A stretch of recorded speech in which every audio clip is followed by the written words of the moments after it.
வாழ்க தமிழ், வளர்க பாரதம்.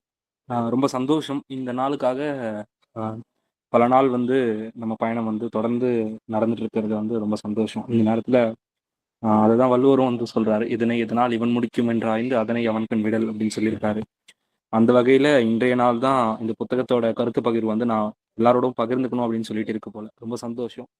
இந்த புத்தகத்த வந்து எங்கிருந்து ஆரம்பிக்கலாம் அப்படின்னு சொல்லிட்டு யோசிக்க சொல்ல, கடந்த ஒரு 2 மாதங்களுக்கு முன்பாக மூச் அப்படின்ற ஒரு புத்தகத்தோட தான் ஐயாவோட புத்தகத்தோட படிப்பினை வந்து எனக்கு தொடர்ந்து நடந்துட்டு இருக்கு. அவரோட புத்தகம் எல்லா புத்தகமும் படிச்சுட்டேன் ஆல்மோஸ்ட். ரொம்ப நல்லா நெறைய புத்தக கருத்துக்கள் வந்து எழுதிட்டு இருக்காங்க. அவர பத்தின ஒரு சின்ன அறிமுகம். டாக்டர் அனந்தகுமார் ஐஏஎஸ் அவர்கள். ஐயா வந்துட்டு இப்போ ஊரக வளர்ச்சித் துறையில பயிற்சிக்கான ஆணையரா வந்து பணியாற்றிட்டு இருக்காங்க.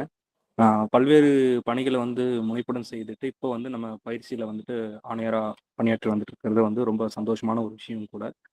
கூடுதலா நெறைய இந்த மாரி வெளி மாநிலங்கள்ல நடக்கக்கூடிய தேர்தல் பணிகள வந்து அவ்வப்போது அரசு வழங்கும். ஸோ அந்த பணிகளையும் வந்து அயராது மேற்கொண்டு, அங்க கிடைக்கக்கூடிய நெறைய அனுபவங்கள், அன்றாட நடக்கக்கூடிய நெறைய நிகழ்வுகள தொகுத்து, அதிலிருந்து நல்ல நல்ல விஷயங்கள சுத்தி இருக்கக்கூடிய சமுதாய மக்களுக்காக தொடர்ந்து வழங்கி வந்துட்டு இருக்காங்க. ஸோ அந்த நேரத்தில ஐயா பத்தின ஒரு புத்தகத்த வந்து உங்க எல்லார் கூட பகிர்ந்துக்கிறது வந்து ஒரு பெருமைக்குரிய ஒரு விஷயமா இருக்கு.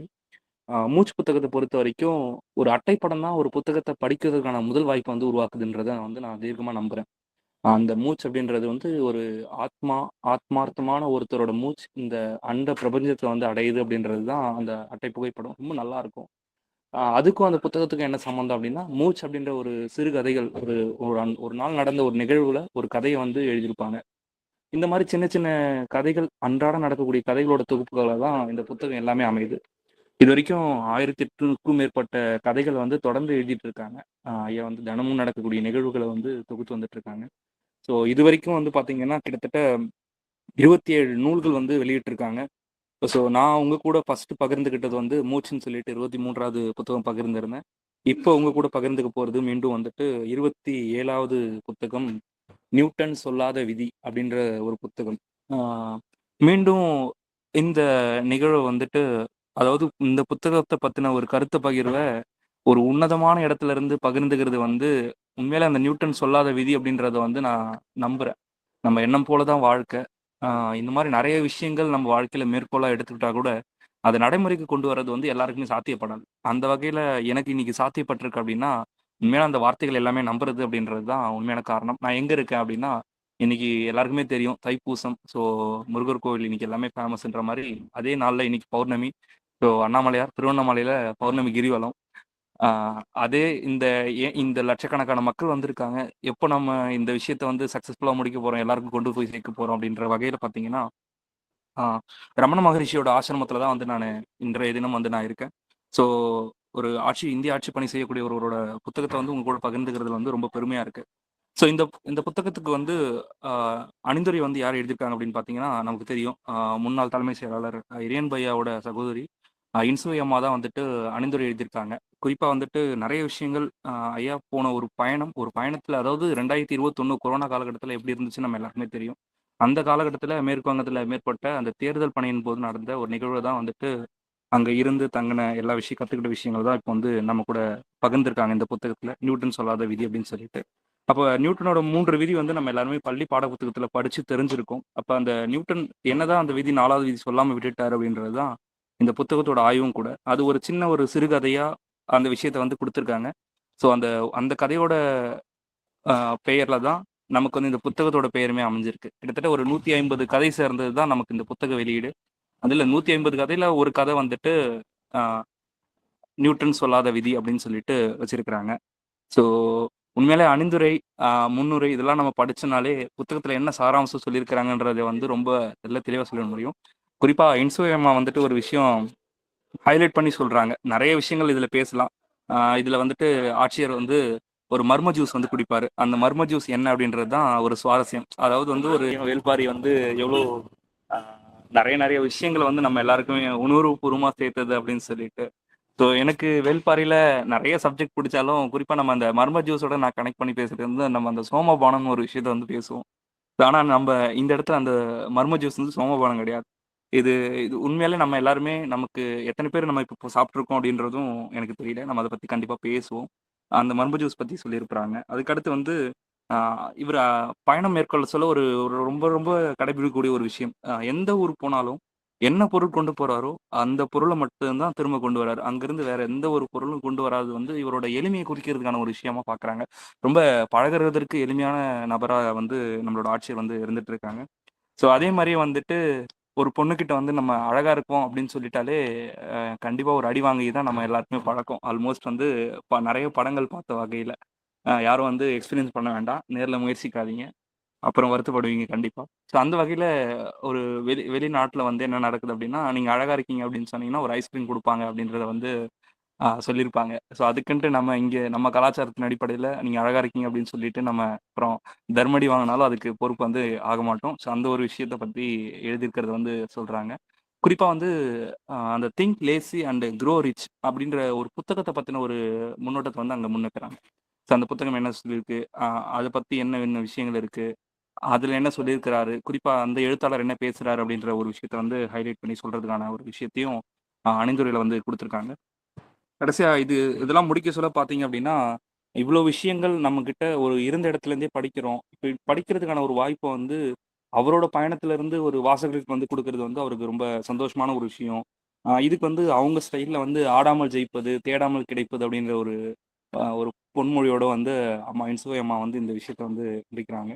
ஸோ நம்ம எல்லாருமே வந்து வாசிச்சு இதிலருந்து நெறைய விஷயங்கள் வந்து எடுத்துக்கணும் அப்டின்றது தான் அவங்களோட அணிந்துரை வாழ்த்துமே அப்படி அமைஞ்சது. அதுக்கடுத்து வந்து சொல்லப்படாத விழிகளை சொல்லும் பயணம் சொல்லிட்டு பேராசிரியர் மணி அவர்கள் வந்துட்டு, ஆ இந்த புத்தகத்தில அடுத்த ஒரு கருத்த வந்து பகிர்வாரு. ஸோ அவங்க தான் வந்துட்டு இந்த புத்தக வெளியீடுக்கு வந்து ஒரு முழு காரணமா வந்து ஈரோட்ல வந்து இருந்தாங்க. ஸோ ஈரோட்ல கடந்த மாதம் டிசம்பர் மாதம் வந்து இந்த புத்தகம் வெளியீடு. இதோட சேர்ந்து 2 புத்தகம் வெளியிடப்பட்டது. நிலாவும் நானும், நியூட்டன் சொல்லாத விதியும் அப்படின்னு சொல்லிட்டு 2 புத்தகத்தையும் வந்து கடந்த மாதம் ஈரோடுல வந்து 2 புத்தகம் நிகழ்வை வந்து ஈரோடு மாவட்ட ஆட்சித்தலைவர் பங்கேற்று வெளியிட்டது வந்து ரொம்ப சிறப்புக்குரிய ஒரு விஷயமா நம்ம வந்து பார்க்குறோம். இந்த மாரி பயணங்கள் தோறும் கிடைக்கக்கூடிய நல்ல நல்ல அனுபவங்களை நல்ல எல்லா மக்களுக்கும் கொண்டு போய் சேர்க்கணும். குறிப்பா அவர் படிச்சிருக்கக்கூடிய நெறைய புத்தகங்கள வந்து இந்த புத்தக கருத்து மூலியமா வந்து தெரிவிக்கிறத வந்து விரும்புறத வந்து ரொம்ப நான் வியந்து பார்த்துட்டு இருக்கேன். உண்மையிலே வந்து ஒரு புத்தகம் என்ன செய்யும் அப்படின்றது வந்து உண்மையிலே அத படிச்சு அனுபவிக்கிறவங்களுக்கு மட்டும் தான் அது ஆத்மார்த்தமா வந்து அத உணர வைக்க முடியும்.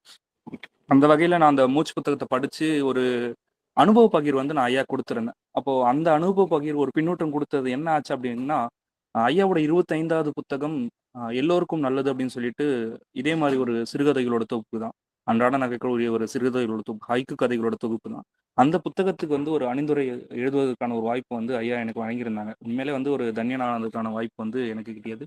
ஸோ ரொம்ப சந்தோஷம். இந்த மாரி ஒரு நல்ல நல்ல புத்தகங்கள படிச்சு மக்களுக்கு கொண்டு போய் சேர்க்கிறதுல வந்து எனக்கும் இதுல ஒரு தார்மீக பொறுப்பு இருக்கு அப்படின்றத வந்து உணர வச்சது இந்த ஒரு விஷயம். அதுக்கு அடுத்ததா வந்துட்டு முன்னுரை குடுக்குறாங்க. முன்னுரை யார் குடுத்துருக்காங்க அப்படின்னு பார்த்தீங்கன்னா, அ மாவட்ட ஆட்சியர் திருப்பத்தூர் மாவட்ட ஆட்சியர் வந்து முன்னுரை குடுத்துருக்காங்க. மாவட்ட ஆட்சியர்னாலே தெரியும் நம்ம எல்லாருமே வந்து அவங்களுக்கு அதிகப்படியான பணி சுமைகள் இருக்கும். அந்த சமயத்திலயும் வந்து ஒரு புத்தகத்த படிச்சு, அதுக்கு வந்து ஒரு முன்னுரை குடுக்குறது அப்படின்றது வந்து ஒரு சாதாரண விஷயம் கிடையாது. அவங்க ரொம்ப சிறப்பா வந்து இதுக்கான முன்னுரை வந்து வழங்கியிருக்காங்க.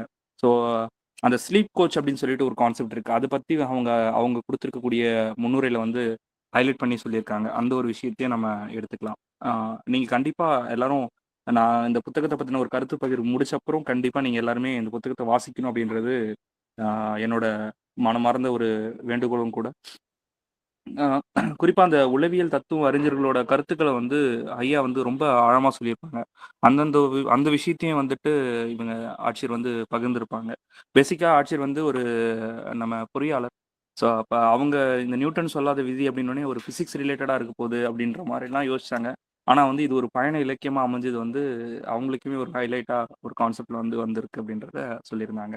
அடுத்ததா வந்து எண்ணுரை எழுதுறாரு. எண்ணுரை யார் எழுதுறாங்க அப்படின்னு பார்த்தீங்கன்னா, இந்த புத்தகத்தோட கதாநாயகன். ஸோ புத்தகத்தை எழுதக்கூடிய ஆசிரியர், மதிப்பிற்குரிய ஆட்சியர் அவர்கள். ஆ அனந்தகுமார் ஐயா அவர்கள் வந்து புத்தகத்துக்கான எண்ணுரை வந்து எழுதியிருக்காங்க. ஸோ ஃபர்ஸ்ட்டு கான்செப்ட்டே வந்து புத்தகத்துக்குமே ஒரு சப்டைட்டில் மாரி குடுக்குறாங்க.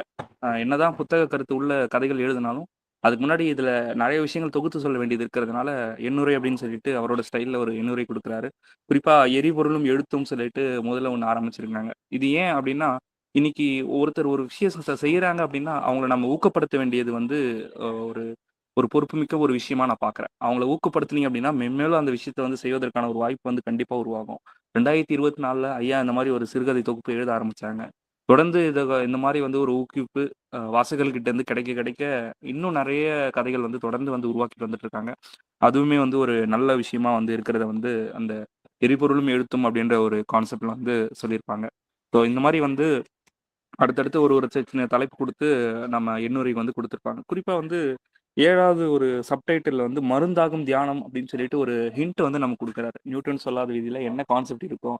நம்ம எடுத்தோனே அட்டைப்படத்த முன்னும் பின்னும் பார்த்தோம் அப்படின்னா ஈஸியா கண்டுபிடிச்சிடலாம். இல்ல என்ன சாராம்சம் இருக்குன்னு சொல்லிட்டு டைரக்ட்டா புக்குள்ள போனாலும் கண்டுபிடிச்சிடலாம். அணிந்துரையில என்ன சொல்றாங்க அப்படின்னு பார்த்தாலும் கண்டுபிடிச்சிடலாம். அப்போ இந்த புத்தகத்தோட கருத்து என்ன? மைய கருத்து என்னன்றத வந்து எந்த பக்கம் திருப்புனாலும் நம்ம கண்டுபிடிச்சதுக்கான வாய்ப்புகள் இருக்கு.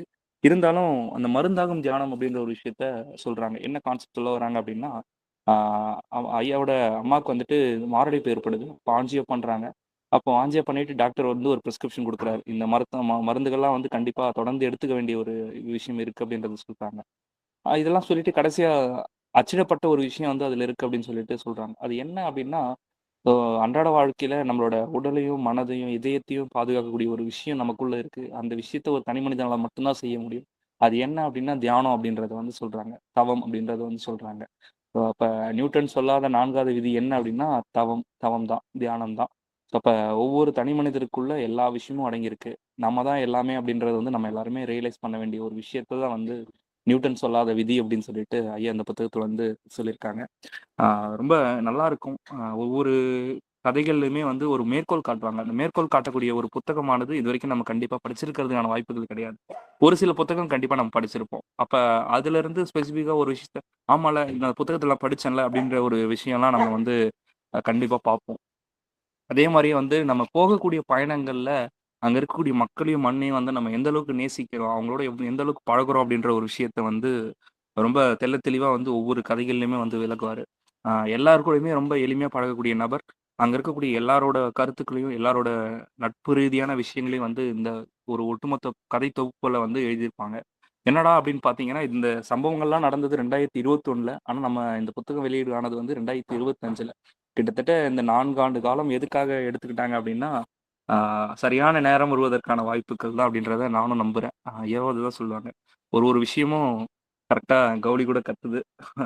இதெல்லாம் ஒரு சிம்ப்டம்ஸ் நம்ம எல்லாருக்குமே அந்த ஒரு விஷயம் தெரியும். ஸோ ஃபர்ஸ்ட்டு ஒரு கதை. ஸோ பராக்கா பன்னாட்டு ஸ்டேடியம் அப்படின்னு சொல்லிட்டு ஒரு கான்செப்ட்ல எழுதியிருக்காங்க. மேற்குவங்கம் வெஸ்ட் பெங்கால்ல நடந்த ஒரு சம்பவம் தான். ஐயாவோட வரிகள்லயே இந்த ஒரு விஷயத்த கொண்டு போணும். ஏன்னா நெறைய புத்தகம் படிச்சு அதோட சாராம்சத்த சொல்ல சொல்ல ரொம்ப நல்லாருக்கும். நம்மளோட பார்வையில சொல்லுவோம். ஆனா எனக்கு இந்த மாரி ஹைக்கூ கதைகள் பொறுத்தவரைக்கும், அவங்களோட பாணியிலேயே சொல்லிட்டா ரொம்ப நல்லாருக்கும் அப்படின்னு சொல்றது தான் என்னோட இதுவும் கூட. ஸோ கங்கை நதி தீரத்தில் தேசிய அனல் மின் நிலையம் உற்பத்தி நிறுவனத்தின் விருந்தினர் மாளிகையில் இருந்து இந்த கதை ஓடத் தொடங்கி 4 வருடங்கள் ஆகிறது. நண்பர் அசோக் பாபு கடந்த 17 வருடங்களாக அறிமுகமானவர். குண்டூர் என்னும் இடத்தில் பிறந்து வளர்ந்து அசாம் மாநிலத்தில் வங்கி பணியில் இருந்து தற்பொழுது புதுடெல்லியில் உள்ள தலைமை அலுவலகத்தில் பணிபுரிகின்றார். அவரது மகள் ஐஸ்வின் ஹெனின் என்கின்ற கிராண்ட் ஸ்லாம் வீராங்கனையும் டென்னிஸ் பயிற்சி ஐரோப்பாவில் பெற்று வருகிறார். அசோக்கின் மகள் பெயர் நித்திகா. 13 வயது. நமது வாசகர்கள் நித்திகா எதிர்காலத்தில் புகழ்பெற்ற வீராங்கனையாக வர வேண்டும் என வாழ்த்து விரும்பலாம் அப்படின்னு சொல்லிட்டு முடிக்கிறாரு. ஸோ ஒரு நண்பரோட மகள் வந்து ஒரு வீராங்கனையா இருக்காங்க. அவங்களுக்கு வந்து இப்போ பேசிட்டு இருக்கக்கூடிய, படிக்கக்கூடிய வாசகர்கள் வந்து ஒரு ஒரு வீராங்கனை ஆகணும் அப்படின்ற ஒரு எண்ணத்த வந்து நம்ம விதைக்கணும் அப்படின்றத வந்து ஒரு கருத்துல வந்து சொல்லியிருக்காரு. இந்த மாரி ஒரு முதல் கதை அப்படி துவங்குது. இந்த மாரி ஒரு ஒரு கதையும் தொடர்ந்து அப்படியே வந்துட்டு போகும். ஆ நம்ம எல்லாருக்குமே ஒரு கலாச்சாரம் இருக்கு. ஒவ்வொரு மாநிலத்துக்கும் ஒரு கலாச்சாரம் இருக்கு. ஒரு பழக்கவழக்கங்கள் இருக்கு. அத நம்ம கட்டாயமா கடைபிடிக்கிறோம். குறிப்பா வெஸ்ட் பெங்கால்ல வந்து ஆ ஒரு கலாச்சாரம் இருக்கு. அந்த கலாச்சாரத்துல வந்து அவங்க அதிகமா உண்ண விரும்பும் ஒரு உணவு ஒண்ணு இருக்கு அப்படின்னு நம்ம எடுத்துக்கிட்டோம்னா, ஒரு மீன் வகை அது. அந்த மீனோட பேர் வந்து ஹில்சா அப்படின்னு சொல்லிட்டு அந்த மீனுக்கு வந்து பேர் இருக்கு. ஆ சாதாரணமா அந்த மீன வந்து நம்ம வாங்கிட முடியாது. அந்த மீனோட விலை கேட்டோம் அப்படின்னா, ஆ நம்ம இன்சுயமா சொல்லியிருப்பாங்க. "கழுவுற மீன்ல நழுவுற மீன்" அப்படின்னு சொல்லிட்டு சொல்லுவாங்க. அதாவது அது விலைய கேட்டு நம்ம எல்லாருமே நகர்ந்து போயிடுவோம் அப்படின்னு சொல்லிட்டு. 1 கிலோவே 2000 இருக்கும் அப்படின்றது தான் அந்த ஹில்சா மீனோட விஷயத்த வந்து சொல்றாங்க. அந்த ஹில்சா மீன் தனி சுவை கொண்டது. அது ஒரு கௌரவமா பார்க்குறாங்க. அந்த ஹில்சா மீன சாப்பிடுறதே வந்து ஒரு கௌரவமா பார்க்குறாங்க. இந்த மாரி நெறைய விஷயங்கள் வெஸ்ட் பெங்கால்ல நடக்கிறத வந்து ஐயா வந்து அடுத்த கதைகள்ல வந்து கொண்டு வந்து சேர்க்கிறாங்க. ஒரு சைவ பிரியர் கூட இந்த மாரி இந்த கதைகள படிச்ச அப்புறம் உண்மையில அந்த இல்சா மீன சாப்பிடணும் அப்படின்ற ஒரு உணர்வு வந்து ஏற்படும் அப்படின்றது சொல்லியிருக்கிறாங்க. ஆனா ஒரு எனக்கு என்ன தோணுது அப்படின்னா, ஒரு சைவமா இருந்துகிட்டு, அ நம்ம வேற வள்ளலார் இன்னைக்கு வேற வள்ளலாரோட இது பார்க்குறோம் நம்ம. வள்ளலாரோட ஒரு நாள பார்க்குறோம். வள்ளலார் சொல்லியிருக்காரு இல்லையா? ஸோ, அதனால நம்ம வந்து என்ன சொல்றோம்னா, ஒரு வாட்டியாச்சும் அந்த இல்சா மீன் வந்து உயிரோட வாழ்றத வந்து பார்க்கணும் அப்படின்றது தான் ஒரு விஷயமா நம்ம பார்க்குறோம். ஸோ, இந்த மாரி இல்சா மீன் பத்தின ஒரு விஷயத்த வந்து அடுத்த ஒரு கதை தொகுப்புல வந்து சொல்லியிருப்பாங்க. ஸோ, அதுக்கு அடுத்ததா வந்துட்டு அந்த மர்ம ஜூஸ் என்ன அப்படின்னு எடுத்துக்கிட்டோம் அப்படின்னா, வில்வம் பழம் தான். ஸோ, வில்வம் பழத்தோட சார தான் வந்து குறிப்பிட்டிருப்பாங்க. ஸோ, கண்டிப்பா அந்த வில்வம் பழம் சாறு அப்படின்றது வந்து நம்ம எல்லாருமே எடுத்திருப்போமா அப்படின்றது வந்து எனக்கு தெரியல. ஏன்னா இது என்னோட இந்த 25 வருட வாழ்க்கையில வந்து அந்த அ வில்வம் பழம் அப்படின்றது வந்து இப்ப தான் நானே கேள்விப்படுறேன். வில்வ இலை தெரியும். வில்வ இலை வந்து நம்ம சிவனுக்கும், முருகனுக்கும் அர்ச்சனைக்காக கொண்டு போறது வந்து நம்ம எல்லாருமே பழக்கப்பட்ட ஒரு விஷயம். வில்வக்காய் பார்த்துருக்கோம். அந்த வில்வ பழத்துல இருந்து ஒரு சாறு எடுத்து பருகலாம். அந்த வில்வ பழம் சாறு வந்து பயன்படும் அப்படின்றது வந்து இன்னைக்கு புதுமையான ஒரு விஷயம். அது இந்த புத்தகத்துல பார்த்தது முதல் எனக்கு வந்து கண்டிப்பா வில்சா மீன சாப்பிடறனோ இல்லையோ, கண்டிப்பா அந்த வில்வ பழம் சாற வந்து அட்லீஸ்ட் எப்பயாச்சும் ஒரு வாட்டி பருகணும் அப்படின்றது வந்து ஒரு ஆவலா எனக்கு இருக்கு. எனக்குள்ள வந்து ஓடிட்டு இருக்கு. இந்த மாரி அடுத்தடுத்து கதைகள் உடனே போயிட்டே இருக்கு. ஸோ தொடர்ந்து நம்ம படிச்சுட்டே இருக்கோம். ஆ ஒரு காட்சி ஒரு வருடம் அப்படின்னு சொல்லிட்டு ஒரு ஒரு கதை ஒண்ணு வரும். அந்த கதையில இப்படி காட்சிகள் உள்ள தமிழ் படங்கள் ஒரு பஸ் பயணத்தில் முடிகிற ஆக்ஷன் ஆங்கில படம் அப்படின்னு சொல்லிட்டு ஒரு இது குடுக்குறாங்க. இப்படிப்பட்ட பல படங்கள் நமக்கு பிடிக்கும். அதனாலேயே என்னவோ பதர் பதஞ்சலியை வந்து கண்டுபிடித்து வீட்டில் 2 வருஷம் வைத்திருந்து கூட அதை பார்க்க 10 நிமிடங்களுக்கு மேல் உட்கார முடியவில்லை. கங்கை கரை பக்கம் வந்த பிறகு சுதீப்தா விளக்கம் கொடுத்தார். பதஞ்சலியின் ஒரு ரயில் சீன் வரும். அங்கே பூக்கள் வளர்ந்து, புற்களில் உயர்ந்து, காற்றுக்கு தலையாட்ட, அதன் ஊடாக தூர்காவும், அப்புவும் அப்போ ஓடி சென்று ஓடுகிற ரயிலை பார்ப்பது போல ஒரு காட்சி. அந்த பூக்கள் வருடம் ஒரு முறைதான் பூக்குமாம். ஒரு வருடம் காத்திருந்து படமாக்கினாராம் சத்யஜித். அந்த கதையில் சில பல மாற்றங்கள் செய்தால் நான் படம் தருகிறேன் என்று பணம் கஷ்டத்தில் இருந்தபொழுது கூட நிறைய பேர் முன்வந்தாலும் கதை காட்சிகளில் காம்ப்ரமைஸ் கிடையாது என்று கடைசியில் பல தடைகளை தாண்டி படம் எடுத்து முடித்திருக்கிறார். அப்போ அந்த ரயில் சீன் இப்போ டென்ட் படத்தில் வர என்ட்ரோபி மாதிரி புதுசா இருந்திருக்கலாம் அப்படின்னு சொல்லிட்டு சொல்றாரு ஆக்சுவலா. ஒரு ஆள் உயர அளவுக்கு வந்து ஒரு இங்க வந்து நம்ம நம்ம ஊர்கள்ல அந்த நாணல் செடி இருக்கும் பார்த்துருப்போம். அந்த அந்த அளவுக்கு வந்து இந்த வெஸ்ட் பெங்கால்ல ஒரு செடி இருக்கு. அது வந்து ஆள் உயர அளவுக்கு வந்து பூத்திருக்கு. கிட்டத்தட்ட ஒரு 3 அடி டூ 4 அடி வந்து அந்த பூக்கள் இருக்கும். அந்த அளவுக்கு இருக்கும் அப்படின்றது வந்து அந்த பூத்து குலுங்குறத வந்து நம்ம பார்க்குறோம் அப்படின்ற ஒரு விஷயத்த சொல்றாரு. அந்த பதேர் பதஞ்சலி படத்த வந்து ஐயா வந்து ரொம்ப அ முன்னோட்டம் ஒவ்வொரு கதையிலயும் வந்து எடுத்துக்காட்டி சொல்லியிருக்கிறாங்க. அவசியம் வந்து முழுமையா இதுல சொல்லக்கூடிய எல்லா விஷயத்தையும் நம்ம எடுத்துக்கலாம் அப்படின்றது வந்து எனக்குள்ள ஏற்பட்ட ஒரு மாற்றமா நான் வந்து பார்த்துட்டு இருக்கேன். ஸோ அதுக்கடுத்து வந்து ஒரு சில கதைகள் இருக்கு. நேரம் கருதி வந்து நான் இன்னும் ஒரு ஒரு சில கதைகள் மட்டும் உங்க கூட பகிர்ந்துக்கிறேன். அவசியம் எல்லாருமே இந்த புத்தகத்த வாங்கி படிக்கணும் அப்படின்றத வந்து நான் விரும்புறேன். ஸோ படிச்சதை படை, படி அப்படின்றது தான் அடுத்த ஒரு கதை. ஸோ 500 பேர் கொண்ட ராபர்ட் கிளெவின் ஆங்கில படை 10,000 பேர் கொண்ட நவாபின் படைகளை தோற்கடித்தது. இந்திய வரலாற்றை இங்கே தான் திருப்பி திருப்பி எழுதியிருக்கிறது. 500 பேரோட 10,000 பேரை எதிர்கொள்ளலாம் என்று நினைத்திருக்கானோ ஒருவன் என்று ஆச்சரியப்பட்டுக் கொண்டே அடுத்த ஆச்சரியத்தை நோக்கி நகர்கின்றோம். அப்பவே அசோக் பாபு கேட்டாப்ல, இப்படி துண்டு துண்டாக எழுதுறியே எப்படி படிப்பாங்க? படிக்கிறவங்களுக்கு புரியுமா என்று. தப்புதான். ஆனால் இருக்கிற 2டே ஆப்ஷன். எப்படியாவது எழுதுவது, எழுதாமல் இருப்பது அப்படின்னு சொல்லிட்டு எழுதியிருக்கிறாரு. இப்படியாக முதல் வழியில் முதலில் இருந்தே பயணித்துக் கொண்டிருக்கிறோம். நமக்கு பிடித்ததை எழுத ஆரம்பித்தால் அது பாட்டுக்கு அங்கங்க ஓடுகிறது. எதையாவது இழுத்து வந்து விடுகிறது. பொழுது நன்றாக போகிறது. சில வாசகர்கள் வியந்து பாராட்டுகிறார்கள். திருச்சி துளசி சார் புத்தகமே போடலாம் என்கிறார். அதெல்லாம் ஒரு காரணம். இன்னொரு காரணம் இருக்கிறது. பாட்ஷாவில் இன்னொரு பேர் இருக்கு என்று சொன்ன மாதிரி அது என்னவென்றால் எழுதுவது நமக்கு பயன்படுகிற மாதிரி இருக்கு. ஆசிரியர்கள் சொல்லித் தரும் பொழுது கற்றுக்கொள்கிறார்கள் என்று சொல்லுவார்கள். எழுத எழுத உற்சாகமாக இருக்கிறது. புது புது நூல்களுக்குள் புகுந்து வெளிவர உதவியது உண்டு. துண்டு போடாமல் தொடர்ந்து எழுதினால் எழுதுபவருக்கே தூக்கம் வரும் போல இருந்தது. நமக்கு பிடிக்காத ஒரு எழுத்தை எப்படிங்க படிக்கிறவங்களுக்கு படைக்கிறது? ராய் ஹில்சாமின் பரிமாறுன மாதிரி எழுத்தை சுட சுட பரிமாற வேண்டாமா? சரி பிரேக் போடலாமா? துண்டு துண்டை தான் சொன்னோம். ஏபிஎஸ் இருக்கு சார் என்றார் உஜ்வால். இன்ஜினியரிங் படிச்சுட்டு விவசாய அலுவலகத்துல வேலை செஞ்சுக்கிட்டு இருக்க தம்பி. ட்ரெயின் கிளம்பும் பொழுது கிட்டத்தட்ட அழுதுட்டாப்ல. என்னனாலும் தான் அந்த பைக்கையும் அவரையும் பிரிய முடியல. ஆனா என் கண்ணீர் வெளியில தெரியல. சொல்லியிருக்கணும். ஒரு பைக் வச்சிருக்காப்ல. ஏறி உட்கார்ந்து வலது பக்கம் கையை இறக்கி தடவி தடவி தொழுறான். சிக் கிக்கரை காணோம். பிரேக்கை கங்காபவன் கொண்டுள்ள வானுயர்ந்த சோலையிலே இருக்கின்ற தார் சாலையில் நிற்கின்றேன். மனசு பின்னோக்கி போனது. அப்பாவுக்கு தெரியாம ராஜ்தூத் பைக்கை எடுத்து ஓட்டி 31 வருஷம் இருக்குமாம்.